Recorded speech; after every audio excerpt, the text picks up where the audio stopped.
안녕하십니까, PNS입니다. 이번 시간에는 SEM-S2 NFPA 79를 반드시 적용해야 하나요? 라는 주제로 설명을 해보겠습니다. NFPA 79는 미국 기준입니다. 미국의 정식 법정 기준은 아니고요. 로컬 기준입니다. 그러니까 각 주별로 NFPA 79를 적용하겠다라고 하는 주들은 이 NFPA 79를 주 단위로 설정하는 거고요. 국가 기준은 아닙니다. 이 내용에 대해서는 이제 이후에도 저는 이제 필드 이벨루에이션하고 NRTL 리스팅에 대해서 이제 따로 설명을 드릴 텐데 그때 좀 더 자세하게 설명을 드리고요. 우선은 단순하게 NFPA 79가 미국 기준인데 미국 기준을 적용해야 하나요? 요 기준 가지고만 일단 여기서는 짧게 설명을 드리도록 하겠습니다. 시작하겠습니다. NFPA 79란 뭐냐면 미국의 전기 안전 기준이에요. 보시면은 Electrical Standard for Industrial Machinery 이렇게 되어 있죠. 2018년 버전이 현재 나와 최신 버전이고요.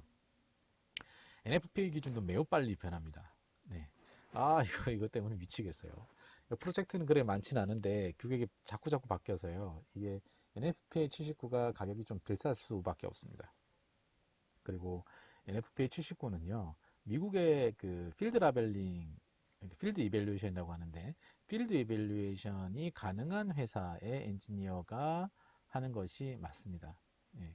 그래서 그 퀄리피케이션이 있는 사람들이 해야 되고요.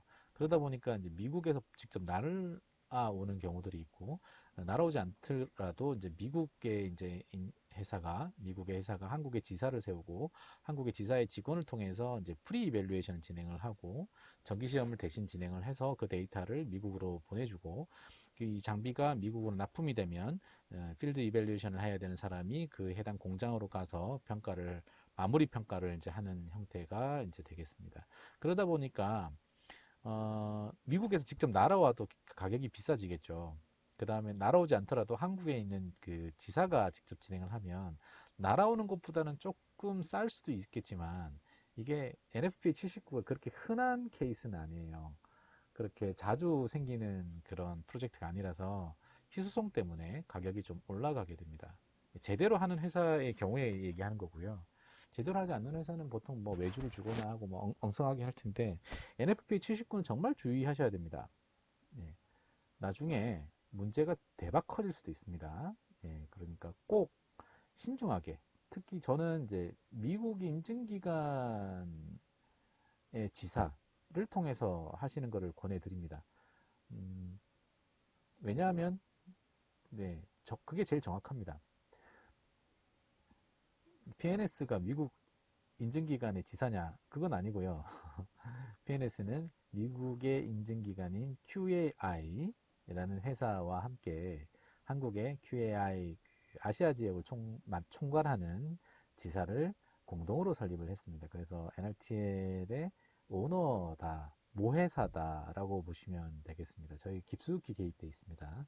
그래서 이제 NRTL이나 뭐 NFA 79를 하게 되면 PNS 엔지니어들이 어, 미국의 그 인증기관으로부터 퀄리피케이션을 받은 엔지니어들이 직접 가서 시험을 하고 리뷰를 하게 됩니다. 저도 QAI의 레벨 3 엔지니어입니다. 아주 레벨이 높은 엔지니어입니다. 저는 QAI의 인더스트리얼 세이프티 분야를 총괄하고 있기도 합니다. 네, 세미스2 최종 리뷰어이기도 하고요. 그러니까 어쨌든 뭐 저희 회사에서 통해서 하시는 것을 저희는 추천해 드립니다. 자, NFP 79는 이제 KSC IC 6020-4-1하고 한 70% 정도 유사하다라고 보시면 돼요. 30%는 건 뭐냐? 매우 디테일한 내용들이 충족되어 있어서요. 6020-4-1에서는 그냥 넘어갈 수도 있는 내용들이 NFP 79에서는 부적합이 될 수도 있습니다. 양이 좀 방대하고 내용도 굉장히 꼼꼼하게 구체적인 수치들이 제시가 되어 있다는 특징들이 좀 있습니다. 그래서 좀 어렵습니다. 그런데 어떤 회사들은 NFPA 79를 적용해야 한다라고 주장하는데요. 이거는 잘못된 내용입니다. 세미S2에서는 로컬 레귤레이션, 즉 현지 규제 기준을 따르라고 요구하거든요. NFPA 79는 로컬 레귤레이션일 뿐이에요. 근데 한국의 삼성전자나 SK 하이닉스에 납품하는데 로컬 레귤레이션이 6020-4-1이니까 이걸 따라야지 무슨 NFPA 79를 따르겠어요. 그거는 정말 잘못된 내용이에요. 예, 아주 무책임하고요. 삼성전자나 SK하이닉스에 다니시는 분들도 NFP 79를 적용해가지고 오는 장비에 대해서는 정말로 심각하게 문제 제기를 해야 됩니다. 이거는 그래야 그런 엉터리 컨설팅이 사라지는 거예요. 어디서 어깨 넘어 배운 거 가지고 제발 영업을 하거나 하는 일은 좀 없었으면 좋겠습니다. 그리고 일본이나 중국도 IC 회원국이에요. 그래서 6020-1을 따라야 됩니다. NFPA 79는 미국에만 적용되는 얘기예요. 그러니까 이 NFPA 79를 적용해야 되는 것은 어떤 경우냐? 미국의 마이크론에 납품한다. 혹은 삼성전자 오스틴 공장에 납품할 때나 적용하는 겁니다. 그리고 NFPA 79보다 상위 기준이 있어요. UL 508A라는 기준이 있습니다. UL 508A를 적용을 해서 리스팅을 해도 돼요. 예, 제가 나중에 이 리스팅과 필드 라벨링하고 차이점을 설명드릴게요. 리스팅은 인증입니다. 가격은 리스팅이 더 쌀 수도 있어요. 네. 자, NFPA 79는 필드 라벨링이라고 하던데 그게 뭔가요? 네, 필드 라벨링. 아까 설명을 대충은 드렸었는데 그 현장에서 필드죠. 현장에서 이밸류에이션을 하는 거예요. 그러니까 한국에서 이밸류에이션 하는 거는 필드 이밸류에이션이 아니에요. 미국의 그 퀄리티과 퀄리피케이션 자격을 갖고 있는 사람이 직접 설치된 이후에 그 배전반을 보고 거기에 대해서 평가를 하고 문제가 없다라고 판단한 다음에 보고서와 함께 필드 라벨링 붙여요. 자기 회사의 라벨을. 그래서 언제 봤다, 언제 검토를 했다라고 라벨을 딱 붙이는 게 바로 필드 라벨링입니다. 네. 간단하게 말해서 한국의 KCS 인증 중에 전기 기준이라고 보시면 되는데 한국에는 이 전기 자율안전 화기 신고에 있어서 전기 시험을 하도록 돼 있고 뭐 몇 가지 기준을 따르게 돼 있는데 미국에서는 규격이 좀 더 디테일하고 어렵다. 예, 그렇게 이제 돼 있고요. 그리고 미국의 그 NRTL 기준 제도에 대해서 좀 설명을 드리면 미국에서는 모든 산업용 전기 장치에 대해서 모든 산업용 전기 장치입니다. 기업에서 쓰는 산업용으로 쓰는 모니터, PC 여기도 산업용 전기 장치에 해당이 됩니다. 예, 그래서 이거에 대해서 NRTL 미국의 국가 공인 인증 기관들을 NRTL이라고 합니다. 그래서 NRTL이 지금 현재 20 몇 개가 있는데 거기를 통해서 리스팅이란 목록에 언급된다는 얘기죠. 그래서 NRTL이라는 에 해당되는 회사들이 그 제품에 대해서 시험을 하고 평가를 한 다음에 문제가 없으면 보고서를 만들고 그거를 홈페이지에다가 목록을 제시를 합니다. 딱 어느 회사의 제품을 우리는 인정을 한다라고 딱 얘기를 하고요.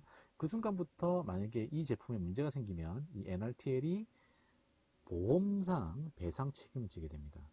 좀 더 세죠. 그러니까 이 유럽은 제품에 문제가 있으면은 제조사의 책임이었는데 미국은 NRTL의 문제입니다. NRTL의 책임이 돼버립니다. 그래서 NRTL이 훨씬 더 까다롭습니다. 그리고 까다롭다 보니까 어떻게 되겠어요? 가격도 비쌉니다. 굉장히 비쌉니다. CE마킹보다 훨씬 비쌉니다. 대신에 책임 소재에서 벗어나는 그런 효과들이 있고요. 그리고 미국이 그 화재 사고에 대해서 굉장히 엄격한 경향들이 있어서요. 그래서 좀 더 타이트하다 이렇게 보시면 되겠습니다. 근데 그 기준이 있으면은 리스팅을 받도록 하는데 리스팅 규격이 딱히 없는 경우 이게 기계류에 해당이 됩니다. 기계류는 리스팅 규격이 따로 없어요. 현재 가장 유사한 게 UL508A입니다. 예, 전기 장치의 배전반의 요구 조건이 508A거든요. 근데 사실은 NFPA 79가 네, 아이고야.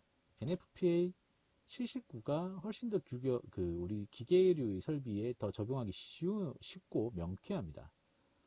그래서 508A를 잘 적용을 안 하고 바로 그냥 NFPA 79를 적용하는 경우들이 많다. 우리는 보통 둘 중에 하나를 선택하면 돼요. 네.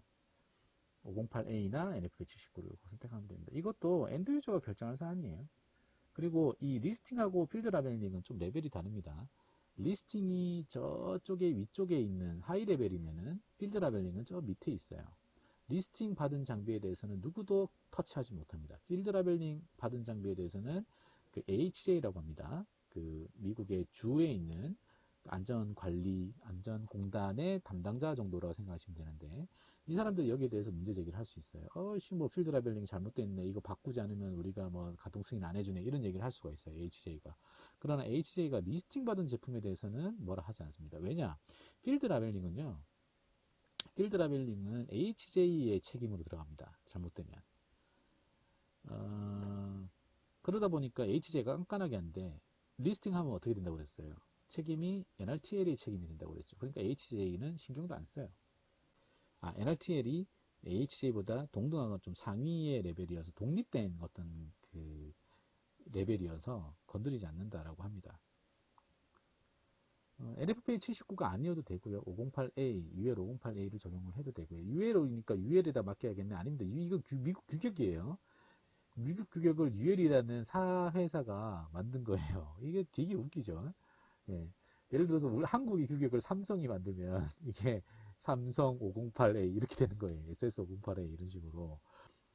NFP 79 아니어도 되고요. 508A를 써도 되고, 그 다음에 엔드유저 요구사항, 또 해당 주의 법규에 따라 달라질 수도 있다. 네, 자세한 편은, 이제 자세한 사항은 필드 라벨링하고 NRTL 리스팅 편에서 자세히 또 설명을 드리도록 하겠습니다. 지금까지 사람과 사회를 생각하는 안전기술 서비스 기업 PNS였습니다. 감사합니다.